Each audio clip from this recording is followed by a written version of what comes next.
नमस्कार दोस्तों, आप सभी का स्टडी सहयोग जीके में स्वागत है। दोस्तों, आज अपन बात करेंगे कि LIS जो आपके एक सर्टिफिकेट कोर्स है, जो कि पुस्तकालय और सूचना विज्ञान में सर्टिफिकेट, ये आपके कोर्स है। इसमें आपके जून 2024 में जो एग्ज़ाम हुए हैं, तो उसमें जो आपके दूसरा पेपर है आपके, तो BLII-012, तो ये आपके एग्ज़ाम हुआ था। उसमें आपके जो एग्ज़ाम हुआ है उसकी सटीक आंसर की मैं लेके आया हूँ, पूरा एनालिसिस करके एकदम सटीक आंसर लेके आया हूँ, जो कि आपके 50 नंबर का पेपर था। इसमें आपको 20 नंबर लाना अनिवार्य है, ठीक है। तो इसमें 20 नंबर लाना अनिवार्य है, तो इसमें आप पास हो जाओगे। तो चलिए अपन पूरा पेपर देखते हैं कि इसमें आपके कौन सा आंसर राइट हो रहा है। तो आप इससे मिलान ज़रूर कीजिएगा, जिससे कि आपको पता चल सके कि आपके कितने नंबर हो रहे हैं। तो चलिए अपन स्टार्ट करते हैं।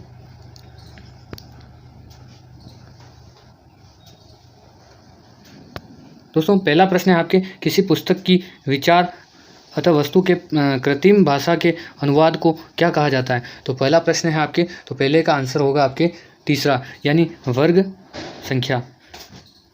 फिर आता है आपके दूसरा प्रश्न आता है कि कंप्यूटरीकृत पुस्तकालय सेवाओं के वित्तीय निहितार्थ पुस्तक को आप कहाँ वर्गीकृत करेंगे। तो ये जो आपके पुस्तक दे रखी है, तो इसको कौन से वर्गीकरण में अपन डालेंगे। तो इसमें ये बता रखा है कि इसमें चौथा आंसर राइट होगा, यानी पुस्तकालय एवं सूचना विज्ञान। तो ये आपके चौथा आंसर राइट होगा।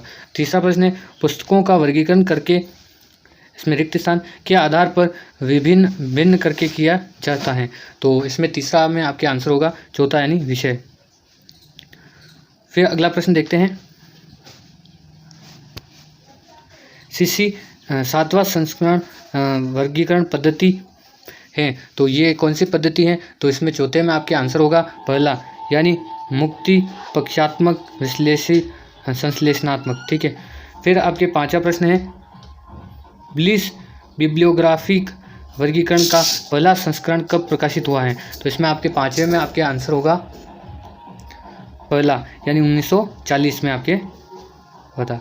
फिर आपके अगला प्रश्न है, लाइब्रेरी ऑफ कांग्रेस वर्गीकरण का पहला संस्करण कब प्रकाशित हुआ है। तो इसमें आपके लाइब्रेरी ऑफ कांग्रेस वर्गीकरण का पहला संस्करण कब प्रकाशित हुआ। छठे में आपके आंसर होगा तीसरा, यानी 1903 में प्रकाशित हुआ था। फिर आपके अगला प्रश्न आता है सातवां, जिसमें हिंदी साहित्य के इतिहास पुस्तक को आप किस के अंतर्गत वर्गीकृत करेंगे। तो इसमें आपके जो सातवां प्रश्न दे रखा है, तो इसमें आपके आंसर होगा हिंदी साहित्य में अपन वर्गीकृत करेंगे।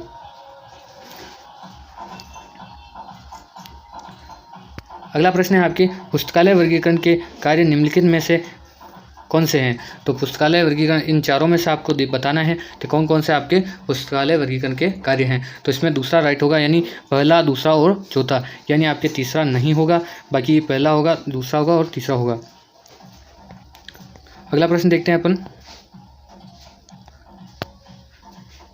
DDC 19वें संस्करण के दो खंड क्या हैं। तो दो खंड आपके इसमें क्या है। तो 90 में आपके आंसर होगा दूसरा, यानी ये आपके अनुसूची है।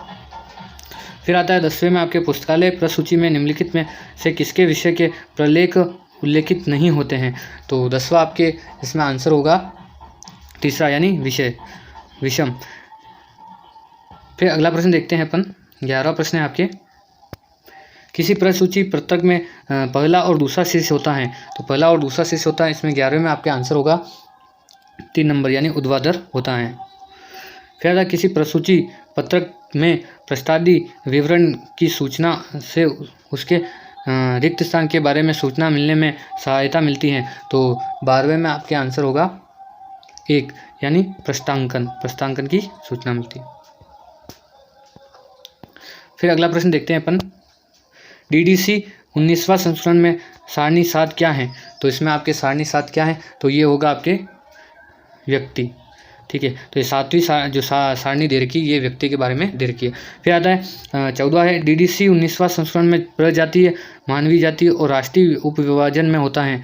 तो इसमें क्या होता है इसमें, तो सारणी क्या होगी इसमें, तीसरा आंसर राइट होगा, यानी सारणी 4 में है, ठीक है। तो 14 में होगा आपके, सॉरी आपके इसमें 14 में 3 नहीं होगा, इसमें होगा 5, यानी इसमें 5वीं सारणी 5वीं होगी।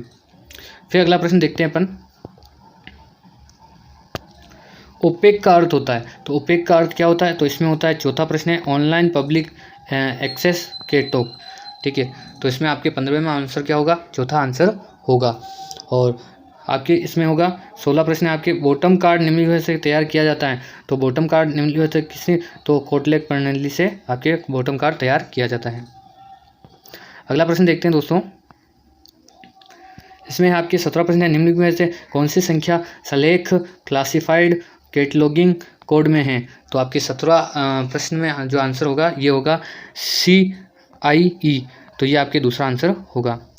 फिर अगला प्रश्न है, ब्रिटिश म्यूजियम कैटलॉगिंग रूल्स किस वर्ष में प्रकाशित हुआ है, तो आपके इसमें 18वें में प्रश्न ये आंसर होगा दूसरा, यानी इसमें 1841 में प्रकाशित हुआ है। अगला प्रश्न है आपके, वर्गीकरण प्रसूची में कितने भाग होते हैं, तो 19वें में होगा आपके दूसरा, यानी 2 भाग होते हैं। तो वर्गीकरण में कितने भाग होते हैं, वर्गीकरण प्रसूची में 2 भाग होते हैं। फिर आता है, निम्नलिखित में से कौन सा प्रसूची के आंतरिक स्वरूप का उदाहरण नहीं है, तो आंतरिक स्वरूप का उदाहरण नहीं है, तो इसमें आएगा आपके 20वें में आंसर होगा पहला, यानी कार्ड सूची आपके इसमें आंसर नहीं है। फिर आता है, AACR2 में कितने भाग होते हैं, तो AACR2 में कितने भाग होते हैं, तो 21वें में आपके आंसर होगा पहला, यानी 2 भाग होते हैं। फिर आता है, AACR सेकंड में उप आख्या का संकेत चिन्ह क्या है, तो इसमें आपके आंसर होगा कॉलम, यानी पहला आंसर होगा। फिर आता है आपके 23वां आंसर है, CCC के अनुसार मुख्य प्रविष्ट में कितने अनुच्छेद होते हैं, तो 23वें में आंसर होगा आपके 6, इसमें CC में 6 होते हैं। फिर आता है, मेष 1 का उदाहरण है, तो मेष 1 किसका उदाहरण है, तो ये आएगा आपके चौथा, यानी समांतर कोश का उदाहरण है। फिर आता है आपके 25वें हो जाएगा, NT, BT और RT शब्द का प्रयोग हुआ है, तो ये किस में होता है आपके प्रयोग, तो ये होता है आपके तीसरा आंसर होगा, इसमें LCSH में होता है। फिर आता है आपकी रियर्स लिस्ट ऑफ सब्जेक्ट हेडिंग्स किस वर्ष प्रकाशित हुई, तो इसमें आएगा आपके 26वें में आंसर होगा, तीसरा आंसर होगा, यानी 1923 में ये प्रकाशित हुई। फिर 27वां प्रश्न है आपके, AACR सेकंड के अनुसार यदि एक पुस्तक 4 प्रलेखों द्वारा लिखी गई हो तो मुख्य प्रविष्टि किसके अंतर्गत बनाई जानी चाहिए, तो आपके 27वां आंसर होगा ये 2, यानी आख्या। ठीक है। फिर अगला प्रश्न, निम्नलिखित में से किसके द्वारा प्रत्याह्वान का उपसूत्र दिया गया था, तो आपके ये किस ने आपके ये सूत्र दिया है, तो ये आएगा RS रंगनाथन ने। फिर आता है आपके अगला प्रश्न है, ये है प्रकाशन पूर्व प्रसूचीकरण का क्या अर्थ है, तो प्रकाशन पूर्व प्रसूचीकरण का अर्थ है, इसमें तीसरा आएगा प्रकाशनाधीन प्रसूचीकरण, तीसरा आंसर होगा। Rules for a dictionary catalogue किसके द्वारा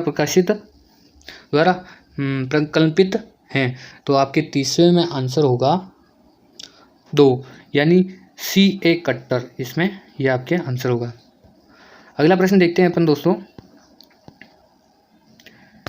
इसमें प्रश्न है कि एंथनी पाणिजी के प्रसिद्ध 91वें नियम कब प्रकाशित हुए हैं, तो इसमें आपके आंसर होगा 31वें में 1, यानी 1941 में प्रकाशित हुआ। ISBD का क्या पूर्ण रूप होता है, तो ISBD का पूर्ण रूप होता है, तो 32वें में आपके आंसर होगा international standard for bibliography description. ठीक है, तीसरा आंसर होगा। ठीक, फिर अगला प्रश्न देखते हैं अपन दोस्तों, ISSN का पूर्ण रूप है, तो ISSN का पूर्ण रूप है, तो इसमें आएगा आपके इंटरनेशनल स्टैंडर्ड सीरियल नंबर, यानी दूसरा आंसर होगा। फिर आता है ISBD-M और ISBD किस वर्ष प्रकाशित हुए, तो इसके में आपके 34वें में आंसर होगा पहला, यानी 1974 में प्रकाशित हुए हैं। 35वां है JEWETS रूल्स कब आया था, तो JEWETS रूल्स कब आया था, तो इसमें आएगा आपके 35वें में दूसरा, यानी प्रसूचीकरण मोड क्या है, तो प्रसूचीकरण मोड है। फिर अगला आंसर है आपके सत्य और असत्य, जिसमें सत्य या असत्य बताइए कि DDC में सभी अंकन दशमलव अंकन होते हैं। तो इसमें आपके 26वें में आंसर होगा पहला, यानी सत्य हैं, ये सभी होते हैं। सत्य असत्य बताइए। यूडीसी को एक सार्वभौमिक ग्रंथ सूची बनाने के लिए अभिकल्पित किया जा गया था। तो इसमें 37वें में आपके आंसर होगा पहला, यानी सत्य हैं, इसमें सत्य हैं। फिर आता है 38वें में आपके आंसर होगा, प्रश्न है 38वां आपके कि रंगनाथन द्वारा क्लासिफाइड कैटलॉगिंग कोड के साथ अतिरिक्त नियमों के लिए शब्दकोश प्रसूची में प्रविष्टियों के नियम प्रदान करता है। तो इसमें आपके 38वें में होगा पहला, यानी सत्य। सत्य असत्य बताइए। वर्गीकरण में समूहीकरण और व्यवस्था करना शामिल होता है। तो इसमें आपके सत्य होगा, 39वां कि सत्य होगा। फिर अगला है आपके सत्य असत्य वाली है। तो ज्ञान वर्गीकरण में हम प्रलेखों के स्वरूप पर विचार नहीं करते हैं। तो ये आपके असत्य होगा। अगला है डीडीसी में वर्ग संख्या में कम से कम 4 अंक होते हैं। तो कम से कम 4 नहीं होते, कम से कम आपके 3 होते हैं, यानी ये असत्य है। आपके 42वां प्रश्न है कि पुस्तकालय वर्गीकरण और पुस्तकालय प्रसूचीकरण प्रतीकात्मक संबंध रखते हैं। तो 42वें में आपके प्रश्न होगा, यह होगा आपके सत्य होगा, आंसर होगा इसमें सत्य। फिर आता है 43वां है library of Congress filing rules को किस वर्ष से प्रकाशित किया गया। तो इसमें आपके 43वें आंसर होगा पहला, यानी अभी 1980 में प्रकाशित किया गया। ये सत्य और सत्य बताइए कि LALA rule for filing catalogue card के अनुसार प्रविष्टियाँ वर्णानुक्रम में होती हैं। तो 44वें में है, ये सत्य बात है। फिर आता है आपके अगला प्रश्न आता है 45वां है आपके कि निम्नलिखित में से कौन सी प्रसूची का बाहरी स्वरूप नहीं है। तो 45वें में आएगा आपके दूसरा, यानी शब्दकोशी प्रसूची। 46वां है प्रसूची सलेख देश के लिए तैयार की जाती है। तो इसमें 46वें में आंसर होगा आपके 2 राइट होगा, प्रलेखों की व्यवस्था करना। फिर आता है आपके 47वां प्रश्न है आपके धर्म अर्थ काम, ठीक, धर्म अर्थ काम मोक्ष वर्गीकरण के फल स्वरूप उत्पन्न हुए हैं। तो ये आपके ज्ञान उत्पन्न हुए हैं। तो 47वें में आपके आंसर होगा पहला। फिर आता है 48वां डीडीसी का 23वां संस्करण कितने खंडों में प्रकाशित हुआ। तो ये आपके तीसरा आंसर होगा, 4 खंडों में। फिर आता है 49 वाला है प्रश्न, यूडीसी में किस प्रकार के अंकन का प्रयोग किया जाता है। तो यूडीसी में आपके ये मिश्रित अंकन का प्रयोग किया जाता है। डीडीसी के 19वें संस्करण में क्षेत्रीय तालिका में वर्ग संख्या 559 निम्नलिखित किसके लिए है। तो ये आपके 50वें में होगा, आपके ये चौथा, यानी श्रीलंका के लिए है। तो दोस्तों इसमें अपन ने पूरी ये आपके 50 प्रश्न पूरा देखे हैं। और ये जो आपके एग्ज़ाम है, ये एग्ज़ाम आशा करता हूँ कि अच्छा हुआ होगा और इसमें आपके 20 प्रश्न राइट हो रहे होंगे। और दोस्तों अगर आप इस चैनल पर नए हो तो चैनल को सब्सक्राइब जरूर करें और वीडियो को लाइक और ज़्यादा से ज़्यादा शेयर करें, जिससे कि हमें मोटिवेशन मिलता रहे। और दोस्तों ये जो आपके मैंने ये आपके सेकंड पेपर लेके आया था कि आपके जो LIC जो CLIS है, तो इसमें आपके सर्टिफिकेट होता है कि इसमें लाइब्रेरियन का कोर्स होता है। ये 6 मंथ वाला कोर्स है, जिसमें से आपके सेकंड पेपर का जो मैं वीडियो लेके आया हूँ, इसमें आप अच्छे से तैयारी की होगी और आपने मिलान किया होगा तो आपके 20 से प्लस हो रहे होंगे। और 20 से कम हो रहे हैं तो भी आप निराश नहीं होंगे, क्योंकि अब वापस आपके फॉर्म भर जाएंगे और आप वापस पास हो जाओगे। तो इसमें आपके अभी तो इसमें रिज़ल्ट आने में देरी है थोड़ी, तो आपके महीने भर में रिज़ल्ट भी आ जाएगा।